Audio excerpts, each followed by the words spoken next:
Ngiyakubingelela kuphi nakuphi la kufinya khona lo mbukiso njengamanje. Ukubingelela yena ke uMathini Wacobisa intombi zimqamela amehla kabanye baqamela imali thibathi. Ngena kwethu ngabe usuku lakho lokuqala la ngicothanza kulungile press subscribe button share pin comment kunakho konke uma subscribe ayikho mala khamba ususenza ukuthi ube wena oqala ujoin notification mase kufakele video hamba phambili. Ngangani zakwethu iya trend video andamsoli lapha ke ekhuluma udaba lasemandeni awuyilona udaba liqale ngo2022 njengoba ke ezoliphothula njengamanje. Kuyintokozo umlaleli wami ufuna sikusho lokhu ukubona andamsoli ehamba eqala ezephothula indaba yakhona ke njengoba ke ekuveze konke la kwaqala khona njengoba ke bemvezela futhi noma bemenzela iqiniso bambiza njengoba ke sekuyisiphetho noma izinto seyihamba kahle njengoba ke andamsweli belapha ke odabeni lasemandeni ube ke esebika bukhoma wathi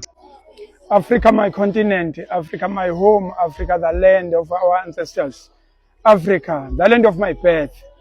Sisemandeni, sikwaNtsele. La ekhaya sasigcine kwaku 2022 ku July. Awuthi kwango July 3 noma July 4. Sihamba ngodaba olubi olubhlungu isehlo esehla phakathi kwaleli ekhaya. Nakhumbula udadewethu la ekhaya wagcina eluzwe impilo yakhe ezandleni zomuntu ayimethemba okwakushuka nje kusweleke kanjalo ngaleso sikhathi ke kwakusehluka kwenyuka kubandwa kuyekwa kunokuthi wayengaka icala lingakapheli ungakaboshwa umuntu nezingane singazi ukuthi kuhamba kanjani kodwa umfowethu uNtsele sasingaze sibonane yona siyaqala ubonana siyaqala namhlanje sisekhona emzini wakwaNtsele singaphakathi manje endlini la kwenzeka khona umuga kwenzeka khona isigameko uzokhumbula ke ukuthi ke u2020 izinga leGBV ukuhlukumezana kwabantu elakhuphuka kakhulu noma laphakama kakhulu ongakuthi kwayena umongameli ewakhuluma kakhulu wagcizelela ngalekho ubulalana kwabantu futhi nje eSouth Africa siphinde sizoholwa yona iKZN ngawo lo nyaka u2020 into ephinde yasicindezela kakhulu futhi kube lento ye coronavirus kusho lezi zinto seyihamba nje kanje ngikusholani lokho ngikusho ngoba la ekhaya ngomhla ka3 kwakumhla ka3 July intombazana la ekhaya usiswa la ekhaya obesekhulile esebenza enquthu mayisenze enquthu bejwayele ukubuya njalo ngolwesihlanu ezekhaya lo olunye lwesihlanu akubanga ke ilolu ajwayele ngoba ufika kwakhe la ekhaya mayifika ntambama sehwalele nje kade ekhuluma nabazali bakhe nabafowabo kwabe sengena nje amadoda amabili mayingena amadoda amabili futhi angena ngendlovu yangena seziyabonakala ibhama eziphethe ezandleni abantu basiphusha isicapha lesi singale dining room aqhumisa isipam kwagcina bekuvulekile futhi indlela ke babedubula ngawo machazo uyabona babengadubula inhlamvu zonke mabeyidubula babeyidubula ukuthi zizogadla bese ziyoshona kuyisilingi okuchazelayo olanga phakathi uzokutshela ukuthi izingane zonke zazikhona usisi lo la ekhaya unengane eziwu4 eziwu2 ezomunye umuntu eziwu2 ezomunye umuntu ehleli nobhuti wakhe makudutshulwa uthi ochazayo makudutshulwa balezi ingane zonke uzothothi zingaphansi kwakhiye ukudubula kwakhona kuyakhombisa ukuthi kwakudutshulwa indlela ukuthi lezi ingane zingadubuliki inhlamvu zonke zingashaya umuntu odlulayo kukhiye ngobude kodwa ongaphansi engadubuliki lokho ukushiso yini ke kusolwa owayithandana nosisi ngaleso sikhathi ukuthi ke ungenzeka ukuthi uneqhaza alikhulu alibamba ekutheni lo udadewethu la ekhaya egcine eshonile ongangokuthi ube nezingane ezimbili nalo sisi ezindala ezomunye umuntu yikho ke lokhu bebuke nokudutshulwa kwakhona bese behlanganisa nezinkulumo bese kuyacaca futhi kubona ukuthi kungenzeka ukuthi lo kodwa lolo daba sifuna ungena kakhulu kulona ngoba vele sesenkantolo udaba nje oluphethwe amaphoyisa nomthetho esingakho la ukuthi ngesikhathi kudutshulwa la kwadutshulwa uma walezi ingane kwadutshulela khona la esikhona ngoba wayilele la nga cameraman wami elele ikhanda libhekile kusho ukuthi ikhanda lalila ikhanda lakhe ngoba engazuthi wathi ukuzama ukuphuma ngewindi inhlamvu yenye yamshala yabolanga senyongeni machazwa kahle enye yasemshala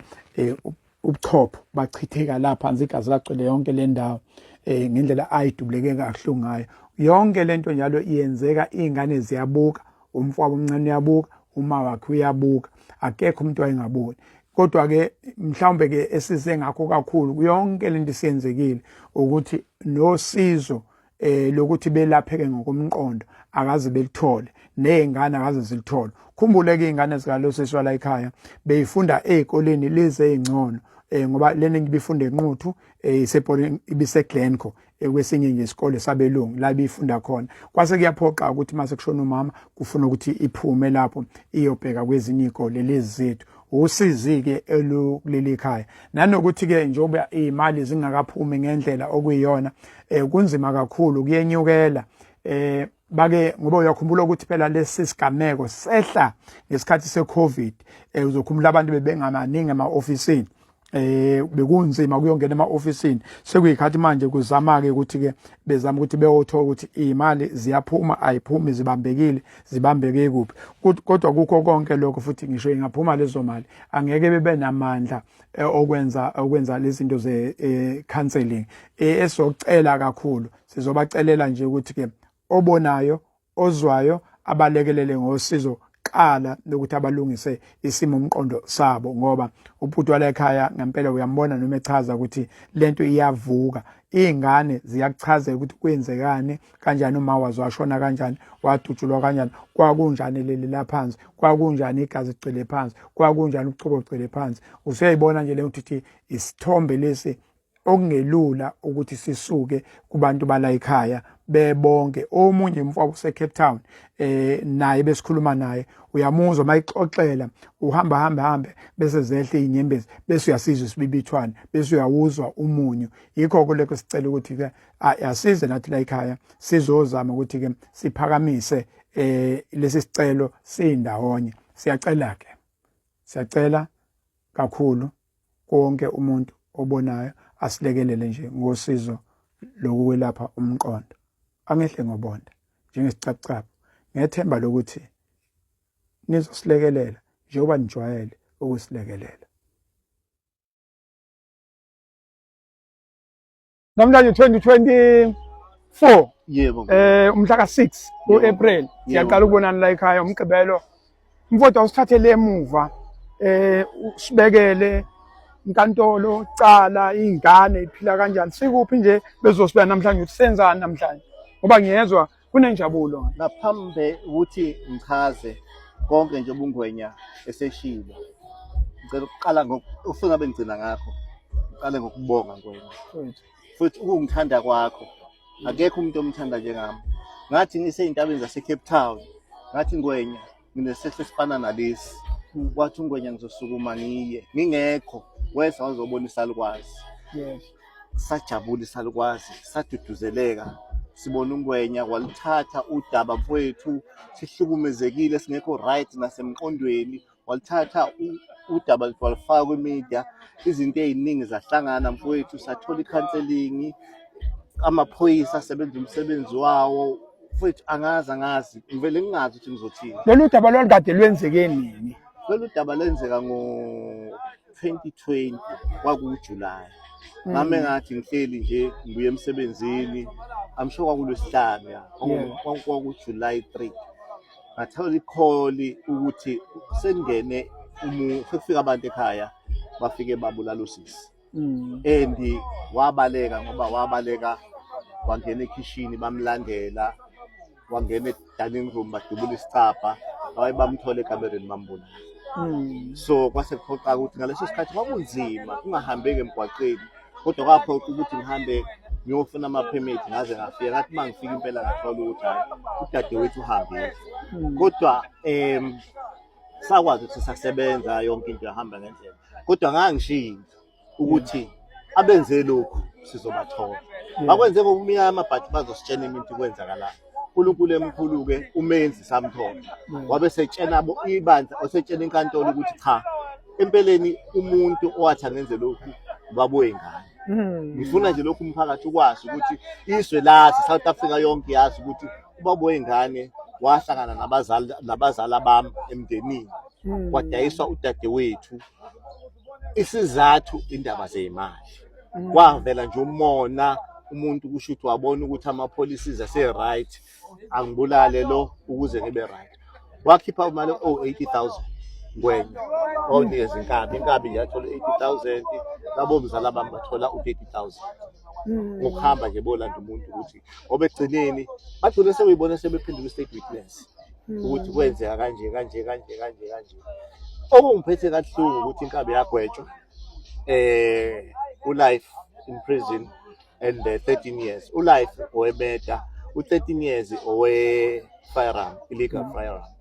then kwase ngizothi-ke umkhwenyana wagwetshwa u25 years u20 years nalapho egwetshwa u20 kwakufanele life kodwa uba waphitha guilty wase sethola u20 kodwa-ke uNkulunkulu emkhulu kuthiwa kujabulela ukufa komuntu kodwa naye uthe uma efika ejele wahluleka wabona into ayenzayo ukuthi angikwazi ukuphila kanje kuthe ngonyuye ebusuku ngareceive call kwathi usihambile emhlabeni kodwa-ke into esikwazile ngithe ama kuthiwa-ke unyuye wamuphi unyaka unyuye ka-2023 nje baku-2024 so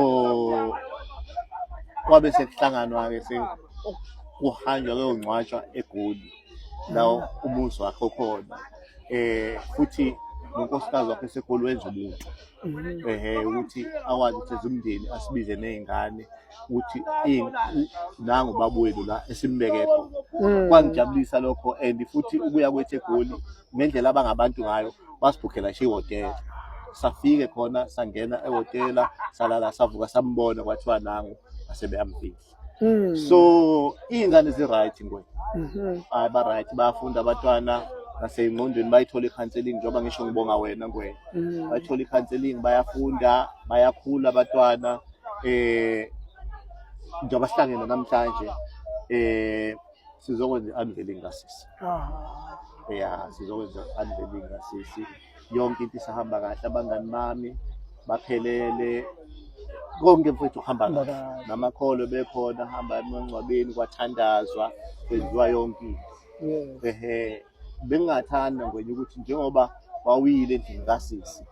washo wathi indlu nansi kodwa kuzothi mase ku-right sekuphume nemali bese iyalungiswa bengingathanda ukuthi sihambe ngwenya uphinde futhi ubone ukuthi njengoba ngangithe sekuphinde nakho bese kunje kube njalo laphaya qaleni lapho kunesiphambo khona simhlophe ubabolele lapha bese kuzoba kwalandela udadewethu emveni kwalokho kwase kuba udadewethu omunye kwase kuzoba umfowethu lapha phezulu kwase kuzoba usisi olwebese njengaye ngifike indlu ingakenziwa kanje ufike ngwenya ingakenziwa kanje indlu njengoba sesiyenzile sesithi hayi ngajabula ukuthi ngwenya uphinde ebuye ezobona indlu kadadewethu oh yes mfowethu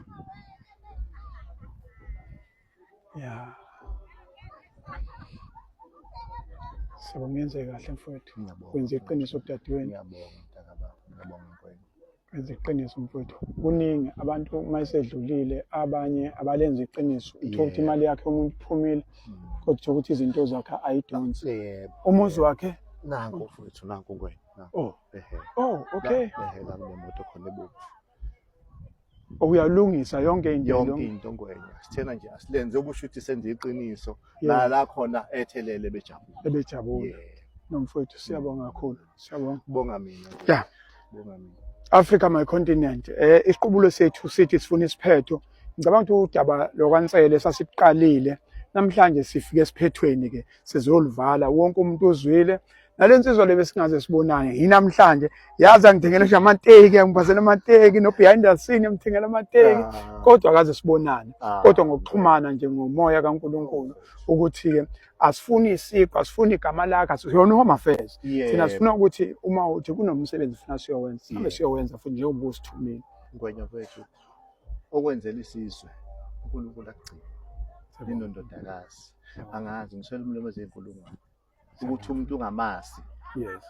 akufonele awazi noma ukufonele leyigebengweni yabo kodwa uthi angihambe ngiyobona wathi mfethu musu ngithumela la sengibona na ko YouTube ngibona na ko Facebook ngathi kanti uNkulunkulu mkhulu mfethu okwenzayo angazi mfethu ukuthi ngikuthini vele ukuthi angikhale mangibuka ngiyakulandela mfethu ngiyakulandela mfethu ngiyakulandela amshaka umuntu okulandela nje ngami ngiyakulandela mfowethu ngize okunye ngize ngihleke ngithi nangu ungwenya ecula lapho le ngoma izohlukanisa unyaka Yes. Ngayiphathi leyo kade lebhizi. Le ngoma yagcina konje yenzeni unyaka. Yagcina iphume ngapha konyaka wathi nami ngithi le nyaka ingoma izohlukanisa. ngiyabonga mfowethu uyabona nje even ugoda ade ngigoda Yes. Oh yini? ngile mfowethu Mfowethu. ngile mntaka baba ngathi inkinga zala ekhaya yiningi Yes. igodo ingwenye ethena ngufonele Yes. wavele wathi zakini angena Mfowethu. indlela mfowethu ngisuke eCape Town ngadriver ngafika la ebusuku ngakusasa ekuseni ngashona khona mfowethu ugoda ubaba right Babo right. ubaba right kanjani ugoda akafuna imali yakho ufuna ukusiza abantu Ufuna ukusiza abantu. baba ugoda uqhubeke mfowethu usiza abantu ngiyabonga